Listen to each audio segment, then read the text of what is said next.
Mestre e amigo Jesus, companheiro de todas as horas, mentores espirituais que aqui nos acolhem, que aqui nos abraçam, mentores espirituais que nos acompanham nesta vida, sempre agradecemos a presença amiga, que busca nos conduzir ao caminho do bem, a nos orientar em nosso processo de crescimento espiritual.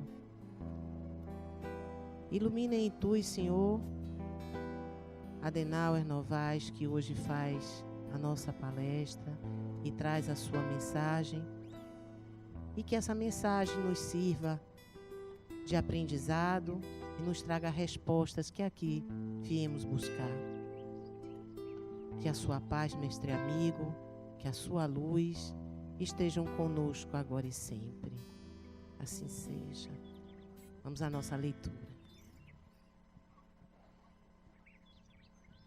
O Verbo é criador, mas o que sai da boca procede do coração, e isso contamina o homem.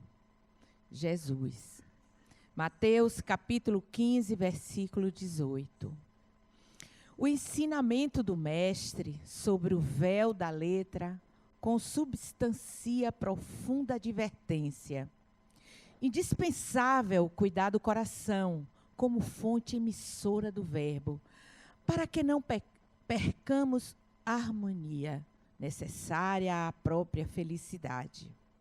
O que sai do coração e da mente pela boca é força viva e palpitante, envolvendo a criatura para o bem ou para o mal, conforme a natureza da emissão.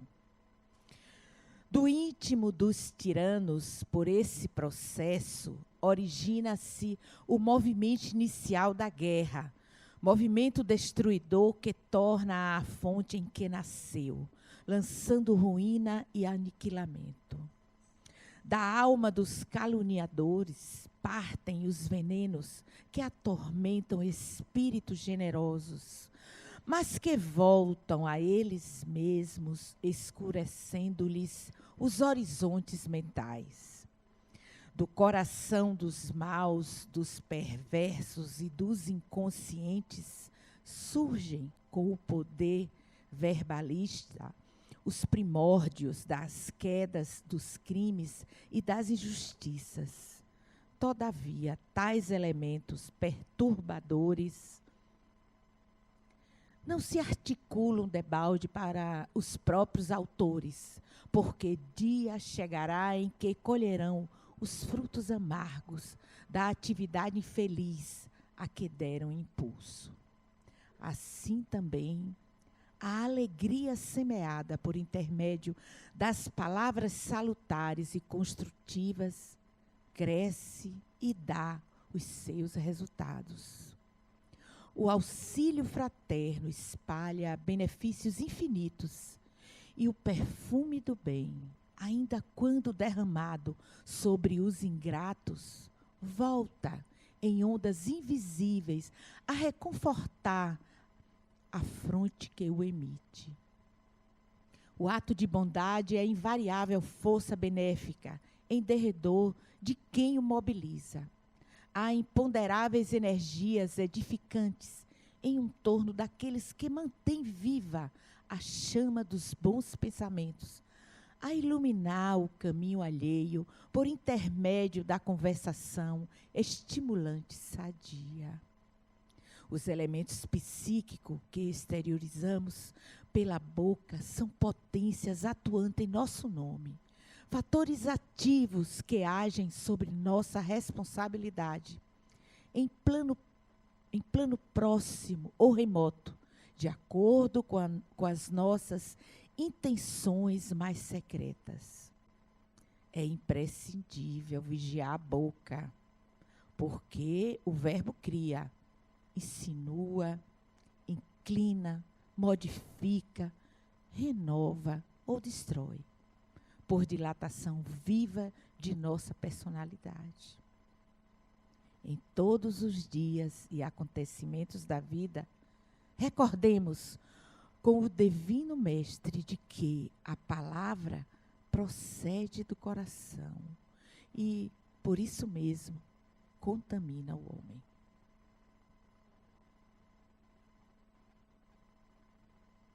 Meus irmãos, muita paz. Acostumado a encontrar pessoas que se dizem perdidas, sem o norte, sem saber o que fazer, às vezes até limitadas por contingências difíceis na encarnação, passei a me preocupar: para que a minha própria? Porque então sempre tive noção do motivo pelo qual me encontrava encarnado. Ouvia relatos diversos de pessoas que andavam à procura da sua missão aqui na Terra. O que eu vim fazer aqui? Perguntava um, perguntava outro. Outras diziam que tinham se desviado do seu próprio caminho por ter feito escolhas inadequadas. Eu errei, eu não deveria ter feito isto, eu não deveria ter feito aquilo, não deveria ter me consociado com fulana, com fulano, deveria ter feito outra universidade, deveria ter procurado outra atividade profissional. Muitas interrogações. Será que meu planejamento encarnatório foi para isto que eu faço, que eu vivo? Não seria outra coisa? Não me sinto satisfeito ou satisfeita com o que faço? Então, são muitas falas, muitas interrogações. E olhando para o meu próprio processo, desde cedo, ouvia essas perguntas no meio espírita. E até me perguntavam: qual é a sua missão nesta encarnação? Eu era jovem, eu tinha tanta ocupação com estudo, com trabalho, que eu não tinha tempo de pensar qual seria a minha missão. Nunca me preocupei com isso, porque achava que seria um pensamento, uma ideia que poderia enviesar o meu destino. Preferia enxergar ao invés de procurar ou de formar uma ideia de missão. Algumas pessoas diziam: eu vim para trabalhar com crianças, eu deveria ter tido mais filhos, e por aí vai. Muita gente não só perdida, como também equivocada, porque tem uma ideia completamente primária da própria evolução e do que é reencarnar. Temos sim uma obrigação na encarnação, mas não é uma missão. Temos sim o que fazer, mas não pense que é consertar erros. Temos algo a seguir, mas não pense que é materializar uma ideia ou mostrar que fez alguma coisa. É comum, na base do nosso pensamento salvacionista, ter que fazer alguma coisa para se redimir de um possível passado culposo. Isso é muito comum. As pessoas pensam que reencarnaram para fazer alguma coisa de bem porque fizeram alguma coisa de mal. Então, esse raciocínio causalista, simplista, é muito comum. Daí as pessoas se perguntarem: então qual é a minha missão? O que eu tenho que fazer para resolver um problema lá atrás? E vivem uma vida pobre, por causa disso. Fazem as coisas, então, ou fazem o bem mecanicamente. Fazem o bem para se livrar de uma ideia equivocada a respeito da evolução do espírito. Você poderia fazer uma grande obra e, no entanto, isso não ser suficiente para lhe realizar. Não seria suficiente, porque o processo de evolução não é um processo de consertar o passado, é um processo de realização. O que ele realiza? Eu não sei. Eu dou logo meus pêsames. Se você não sabe o que ele realiza, no mínimo você tem que ter uma ideia do que é realizar-se. Realização. Realização é quando você desenvolve uma atividade, faz algo que, primeiro, você se sente bem fazendo aquilo. Segundo, você sente que você está se desenvolvendo como pessoa. Terceiro, você sente que aquilo que você faz proporciona à sua volta bem-estar. Então, você está num processo de realização. Você está fazendo algo que ele realiza. Esses 3 requisitos. E, acessoriamente, ou consequentemente, outras consequências, digamos assim, do que você faz, do que você se realiza. Geralmente, quem se realiza numa atividade não se vicia nela. Geralmente, quem se realiza em algo não é escravo daquilo que realiza. Geralmente, quem se realiza em algo é feliz naquilo que faz, é de bem com a vida. Então, há consequências quando você faz algo que lhe realiza. Portanto, não é algo que você vai dizer, eu tenho que fazer isso porque no passado eu errei, eu fiz mal. Às vezes o que ele realiza também é o oposto do que você fez no passado. Mas essa não é a procura, a busca. Eu não tenho uma missão para me redimir, eu tenho que me realizar. Pensava-se que o que motiva o ser humano, o que leva as pessoas a fazer alguma coisa é o prazer, é sentir prazer. Numa concepção freudiana, era o sexo que motivava. Essa era a ideia, era a pulsão de vida, a pulsão sexual. Posteriormente se viu que não era só isso que motivava o ser humano. O ser humano também era motivado por um desejo de superação de uma condição de inferioridade.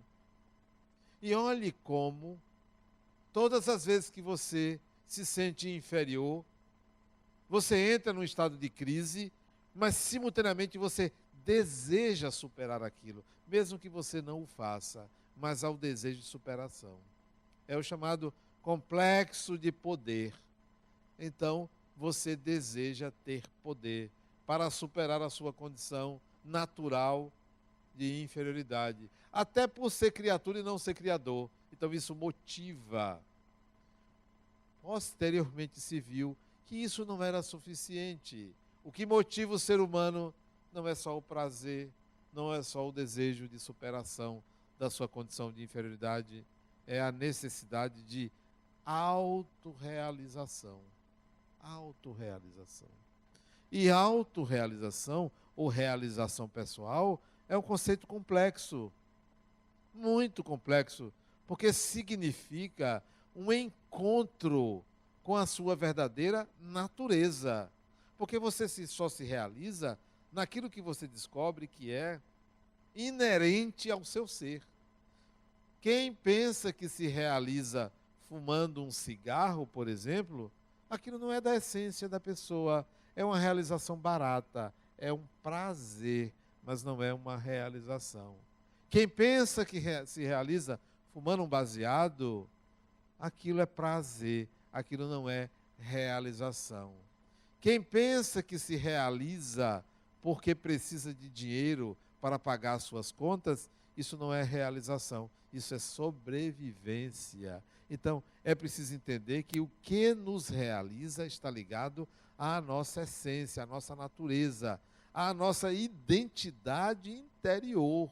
Então, o que me realiza está relacionado com quem eu sou, com o que eu sou, com o para que eu sou ou eu existo. Então, não é simples encontrar quem se sente plenamente realizado, que quer dizer, eu sei quem eu sou. Eu me conheço na minha essência, na minha máxima intimidade. Então, a autorrealização é preciso um autodescobrimento, uma consciência da essência de você. E isso não é simples, porque a maioria de nós, a grande maioria, tem que matar um leão por dia, tem que correr para sobreviver, tem que ir atrás do pão de cada dia, não sobrando muito tempo para você descobrir quem você é. Mas tem acontecido uma grande mudança da segunda metade do século passado para cá. Uma mudança significativa que nos próximos 50 anos nós vamos sentir muito fortemente essa mudança. A tecnologia está fazendo sobrar tempo para o ser humano.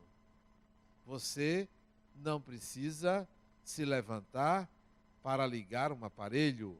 Você aperta um botão, isso é tempo.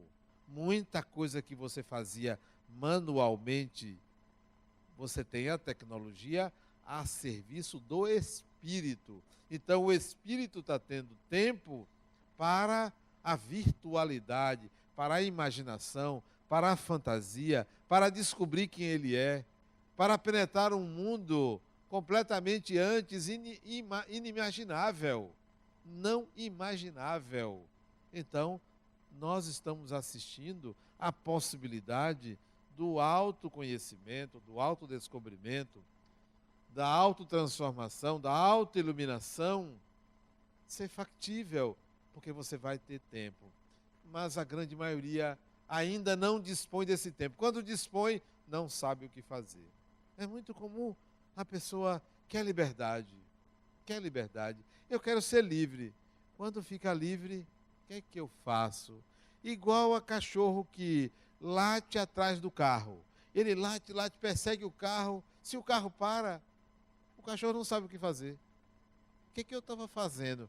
Então, as pessoas conquistam a liberdade, não sabem o que fazer.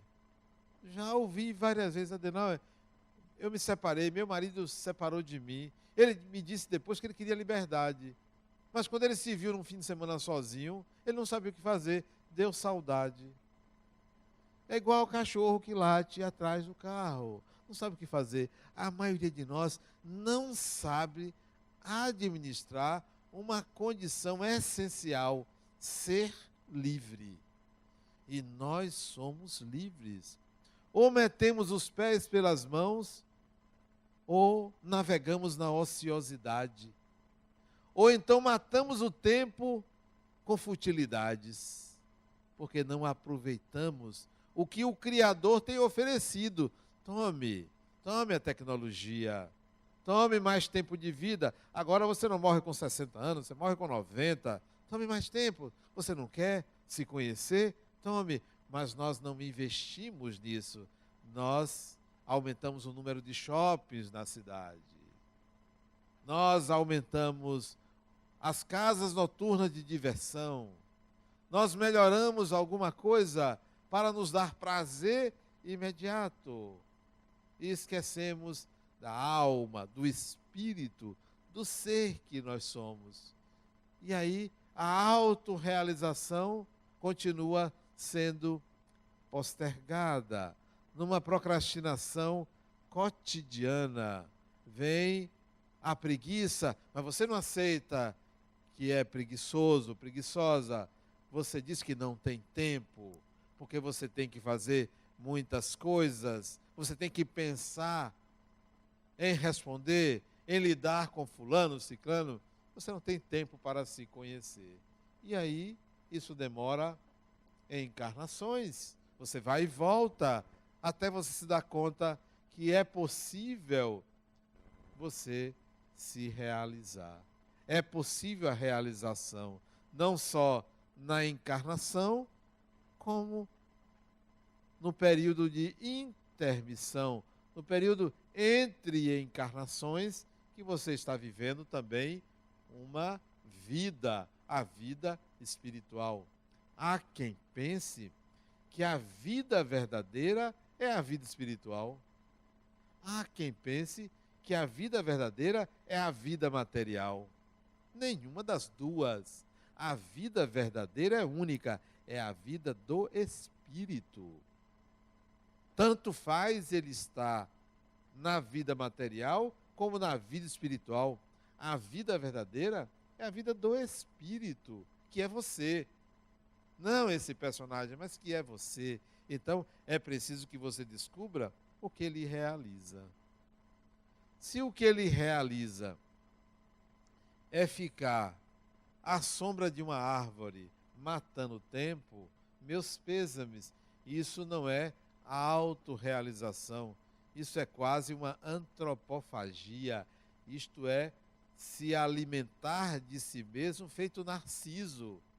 Então isto é morrer, isso é a morte. Se o que ele realiza é algo fútil, vulgar e pobre, pequeno, isto é a morte em vida.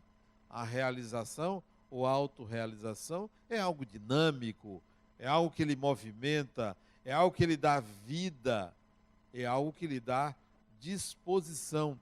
Imagine uma pessoa que soubesse que vai desencarnar por ter uma doença terminal e sabe que vai desencarnar. Todos os protocolos indicam, pelo que se conhece daquela doença, olha, o normal é a pessoa desencarnar em X tempo. 1 ano, 1 ano e meio. O máximo que já viveu com essa doença foi 3 anos, 4 anos. Então a pessoa se programa. Bom, já que eu vou morrer, o máximo de tempo que eu tenho é 4 anos, então eu vou começar a me despedir das pessoas. Isso é a morte. Isso não é se realizar. É entregar a toalha. Pois eu conheço uma pessoa que tinha esse prognóstico. Ela disse: Adenauer, sabe o que eu quero? Eu quero viver. Não vou me despedir coisa nenhuma. Não vou nem considerar isso. Minha doença, ela não vai me atingir. Eu tenho que realizar-me. E ontem, eu estava conversando com ela. Quanto tempo ela ainda tem? Essa conversa de prognóstico de 4 anos tem 16 anos. 16 anos. Caso raro no mundo, o dela, sobreviver a uma doença tão grave já há 16 anos. Ela não fala, ela conversa comigo por um aparelho colocado nas cordas vocais. Ela não anda, não tem qualquer sinal de mobilidade abaixo do pescoço. Nada, não move nada. Pergunte se isso é vida. Ela diz: é minha vida. Pasmem, ela trabalha. Ela trabalha. Mesmo tendo que ir a hospitais, a médicos, ela trabalha. Isso é autorrealização.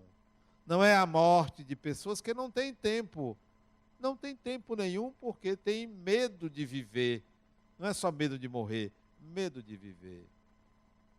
Aí vem a pergunta: para que você existe? Para quê? Para ter medo de morrer?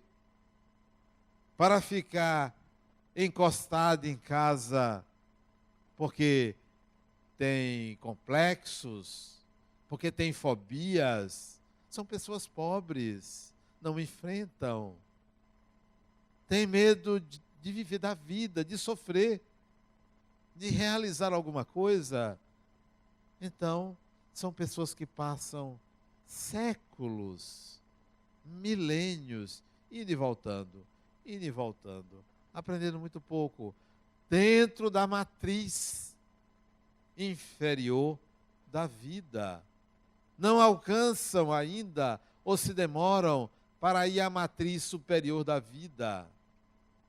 Não descobrem as belezas que o Criador reserva àqueles que suplantam a mediocridade de uma vida pequena, egocêntrica, porque não investem na autorrealização. Quando você descobrir para quê, isso tem o nome de designação pessoal. Para quê? Adentram ao Espiritismo. Já é um ganho muito grande ser espírita, muito grande.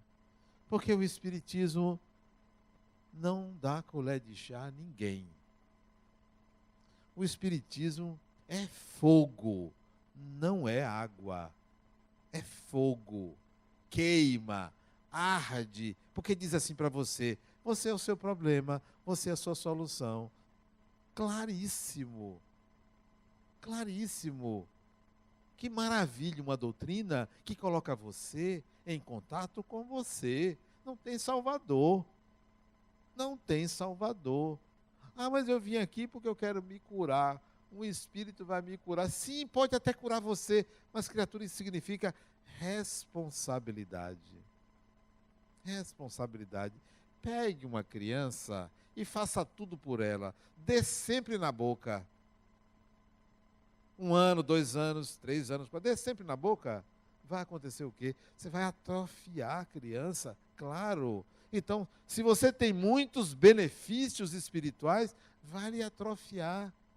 O Espiritismo diz: não se atrofie, que você se cure, mas responsabilize-se em aprender a não adoecer, a você mesmo ser o fator de cura, e não estar com muletas. Isso é o Espiritismo.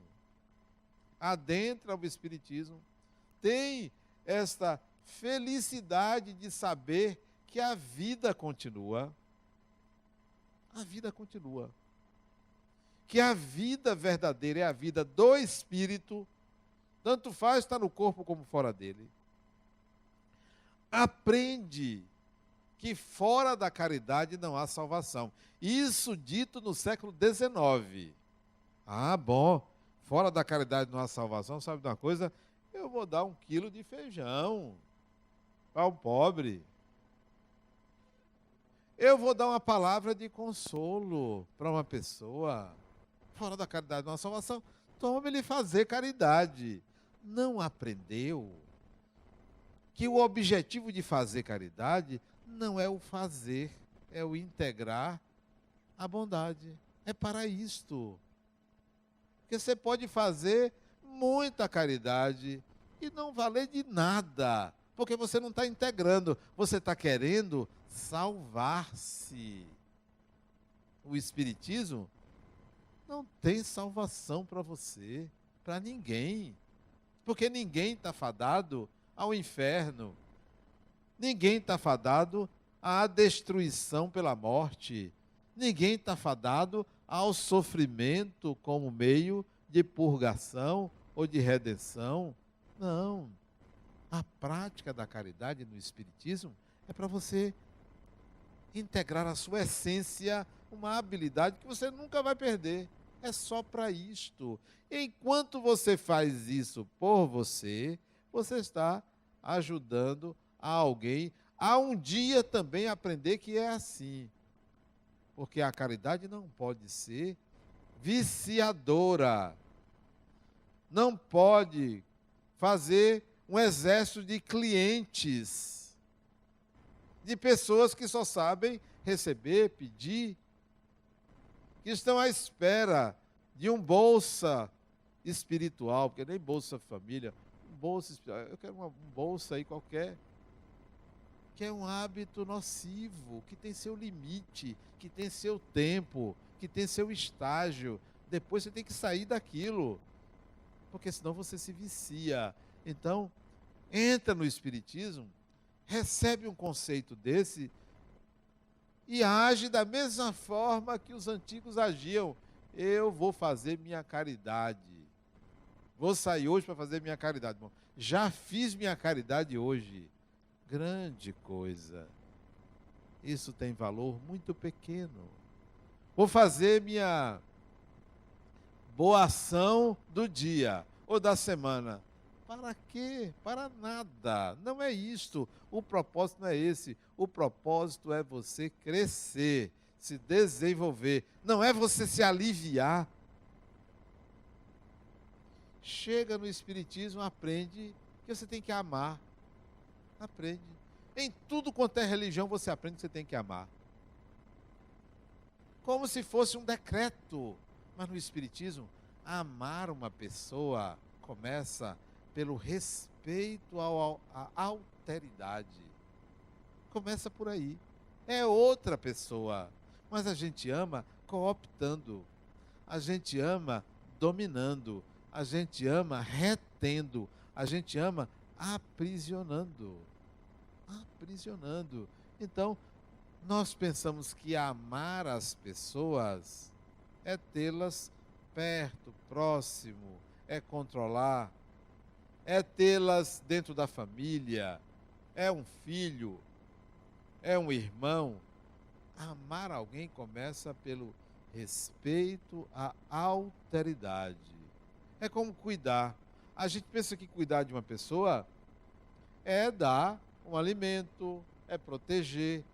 Cuidar é se preocupar com o destino do outro. O que é que o outro quer para si? Isso é cuidar. É você proporcionar ao outro o que o outro quer para si. E não o que você acha que é melhor para você. O que é melhor para você pode não ser melhor para o outro. Então, amar uma pessoa é respeitar a alteridade. Começa por aí. Começa, não é que está resolvido, porque amor é um sentimento. No Espiritismo você aprende isso. Ninguém ama por decreto. Eu aprendi que eu tenho que amar todo mundo. Como? Você pensa que é assim?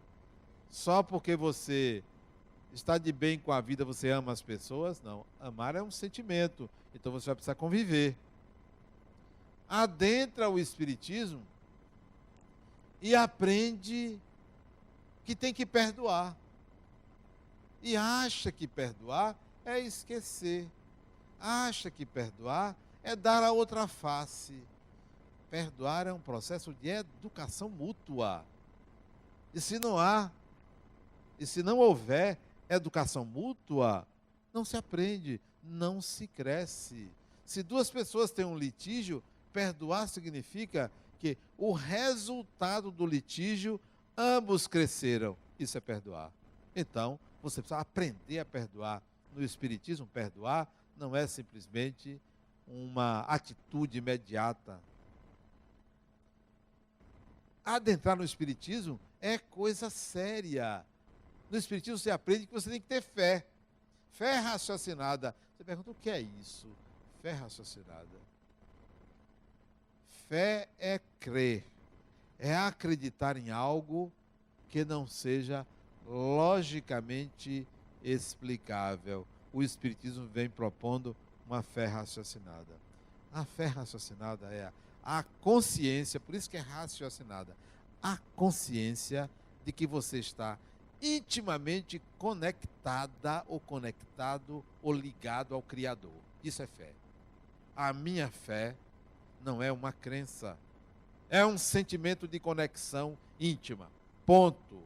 Como é que explica isso? Não me pergunte, porque nem eu sei, mas eu sinto. Então, fé no Espiritismo é um sentimento de íntima conexão com o Criador. Aprende no Espiritismo que você é imortal. Você aprende na igreja também que você é imortal. Você aprende no templo batista que você é imortal. Aprende em muito lugar que você é imortal. Mas no Espiritismo é diferente. Como tudo é diferente. No Espiritismo, a sua imortalidade não é para você acreditar que quando você morre, a vida continua. Não é para isso. E tem gente que pensa que deve pegar a imortalidade e levar para a hora da morte. Eu sou imortal. Vai morrer o corpo. Cara pálida, a imortalidade no Espiritismo é agora. Não é para na hora da morte, é para agora. Você é imortal agora. Que tal você começar a pensar como imortal? Mas nós deixamos para pensar na imortalidade para depois da morte. Vale para quê aqui? Para nada. De que vale para a vida aqui, agora, você saber que depois da morte você continua? Só vale se você antecipar a consciência de que você é imortal agora. Então eu sou imortal. Então eu vou agir, vou viver consciente dessa imortalidade. Não é só para depois da morte. Então no Espiritismo, imortalidade não é essa ideia de, morreu, vai para o céu, para o inferno, para o umbral, para não sei aonde, vai para o juízo final. Não é nada disso. A imortalidade no Espiritismo é para aqui e agora, para este momento. Aprende no Espiritismo sobre reencarnação. Lá fora, a reencarnação é um bocado de confusão. Tem gente que pergunta, pode reencarnar no animal? Não tem a menor ideia do que seja reencarnação. Tem gente, não é o caso de vocês, quem eu fui na vida passada não sabe o que é reencarnação. No Espiritismo, o conceito é outro. Reencarnação é a construção de um personagem. É isto. Você reencarna e tem que construir um personagem que seja útil à sua evolução. Então, reencarnação é para isso. Não é para você ficar perguntando ou achando que você está sofrendo porque você fez alguma coisa errada no passado. Construa um personagem útil a você. Quem é esse personagem? Essa pessoa que você é. Esse é o personagem. Que tal você trabalhar esse personagem dentro da ideia da reencarnação? Sou eu que construo esse personagem. Então, eu vou melhorar aqui, eu vou melhorar ali. A outra me disse, semana passada, Adenal, eu estou melhorando muito. Você sabe que eu consegui fazer dieta. Grande melhoria. Criatura, você é gorda porque é desleixada. Quer dizer que isso é melhoria, você fazer dieta. Isto significa atraso, você está atrasada, porque ao invés de estar trabalhando o espírito, você ainda tem que perder tempo trabalhando o corpo, cuidando do corpo. Se você tivesse cuidado adequadamente, você agora não estava tendo que fazer esse esforço. Quer saber? Não vai conseguir, não vai. Vai continuar gordinha. Por quê? Porque está preocupada com esse aspecto, que deveria ser uma decisão pessoal. Simples. Não quero. Não será assim. Eu tenho muita coisa a fazer do que ficar tendo que perder tempo perdendo gorduras. Eu disse isso a semana passada, porque não pergunte sobre você a um psicólogo como eu. Porque eu vou dizer, não presta. Vou falar. Não vou ficar floreando. No Espiritismo, reencarnação é um processo de construção de um personagem, que é esta vida que você tem para lhe favorecer no seu processo de evolução, que é um processo de educação do espírito. Ponto.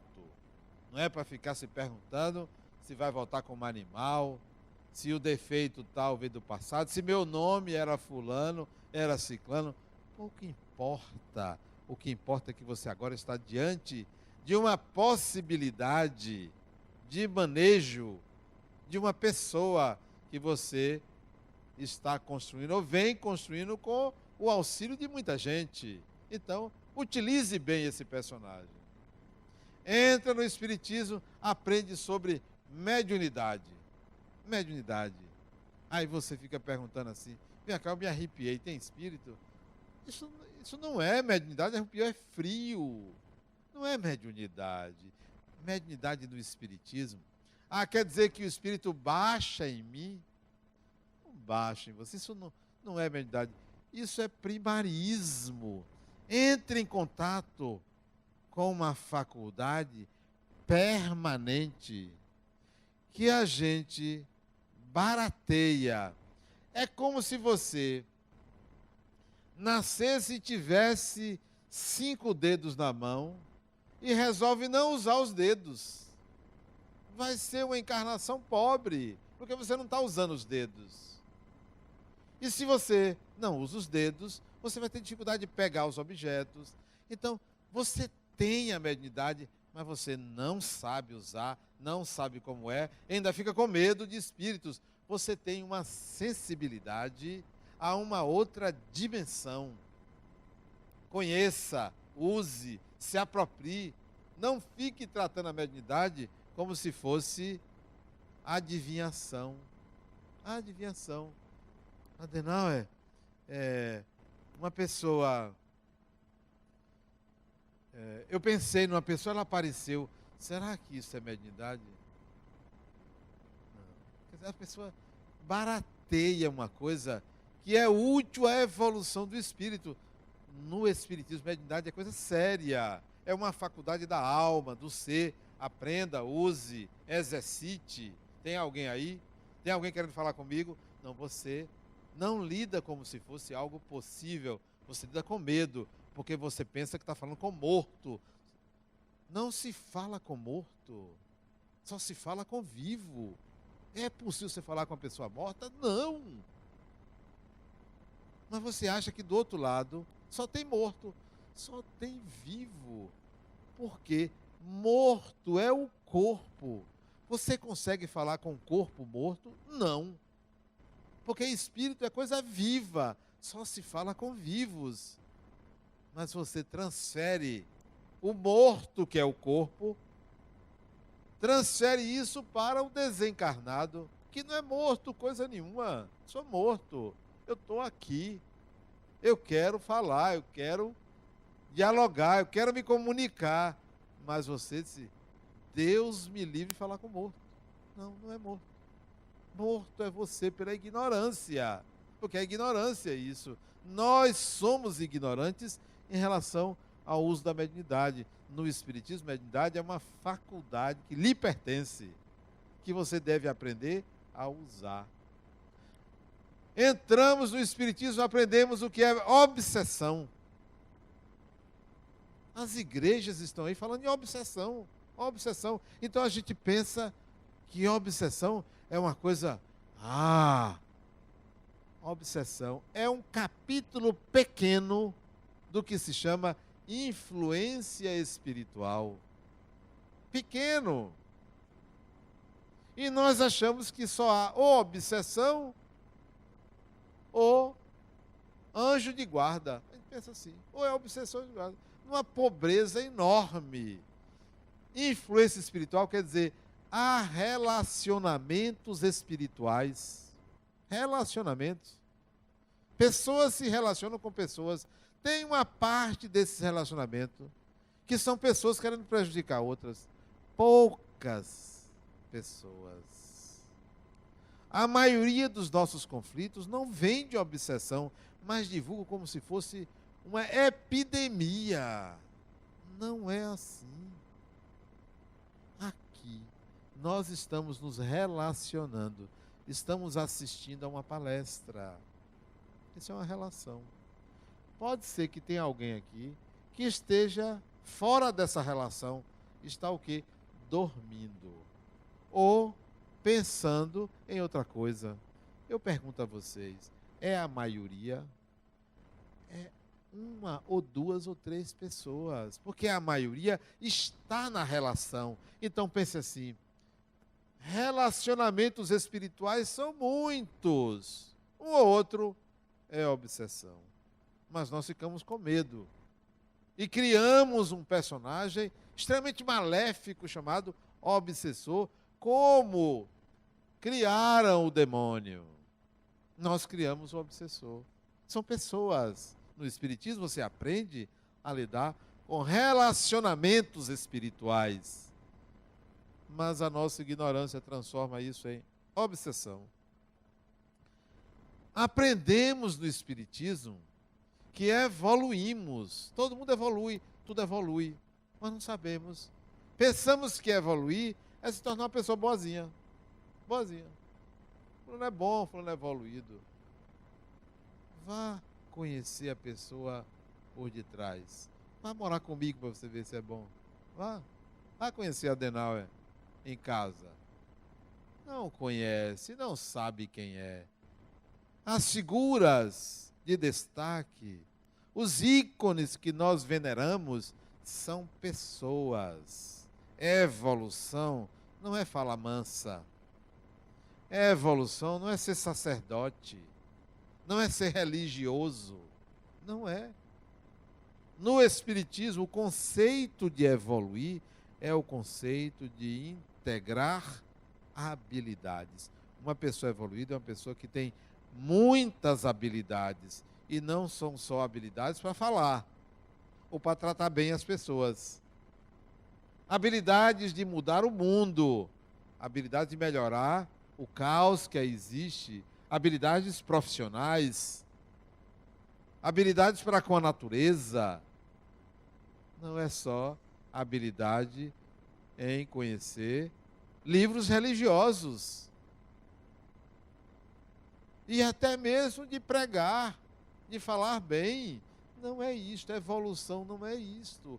Ou você integra habilidades no exercício do estudo, da profissão, das relações interpessoais, ou você vai ficando para trás. Vai ficando para trás. O Espiritismo lhe coloca em contato com conceitos profundos. Profundos. Cabe a você dar a dimensão que lhe apraz. Quanto mais você tratar superficialmente esses conceitos, mais tempo você vai levar na roda das reencarnações. Imagine um espírito evoluído, que tenha muitas habilidades, ter reencarnado há 2000 anos atrás e ter reencarnado na Idade Média. Para que reencarnar na Idade Média? Para aprender o quê? Nada. Período obscuro da humanidade, período do terror da humanidade. Então reencarnou ali, naquele período, quem precisava aprender aquilo ali. O mais evoluído pula 400 anos, 500 anos, 1000 anos. Deixa passar essa onda de atraso aí, que eu não tenho nada a aprender com esse grupo de assassinos, de perseguidores, de sofredores. Eu vou pular. Então, você, para evoluir, vai ficar repetindo o ano na escola? Você vai querer adiantar, você vai querer ir para um degrau mais adiante. Então, a evolução no Espiritismo é integração de habilidades para você ir para um passo mais adiante. Vamos aprender coisas novas. Vamos evoluir na integração de habilidades úteis para conhecer o plano de Deus. Ou vocês acham que o plano de Deus é jogar um monte de espírito na terra para ficar sofrendo? Seria um criador muito simplório. Esse não é criador. Esse não. Há um plano alfa que eu não tenho a menor ideia, mas deve ser muito melhor do que a gente concebe, ou do que as religiões conceberam. É algo muito mais maravilhoso. Mas quando eu digo maravilhoso, não é prazeroso, é algo que nos surpreende. Deus é surpreendente e tem que ser surpreendente. Porque se Deus for aquilo que as religiões pregaram, eu fico decepcionado. Eu vou procurar um outro. Tem que ser surpreendente. Tem que me surpreender. Tem que surpreender o espírito. E pode ter certeza, a sua evolução vai lhe levar a uma grande surpresa. Quer ver uma surpresa que eu acho que a maioria não tem dimensão? A maioria não tem dimensão. O ser humano, vocêzinho que está aí, sentado ou que está assistindo essa palestra, você é muito melhor do que você imagina que você é. É muito melhor. Mas você foi condicionado ou condicionada a acreditar que você é a causa do mal do mundo. Só isso, se você entrar em contato com a consciência de que você é melhor do que você imagina, você dá um saltozinho. Você vai, de fato, se melhorar. Então, por favor, acredite mais um pouco em você, porque o Criador nos surpreende. Muita paz.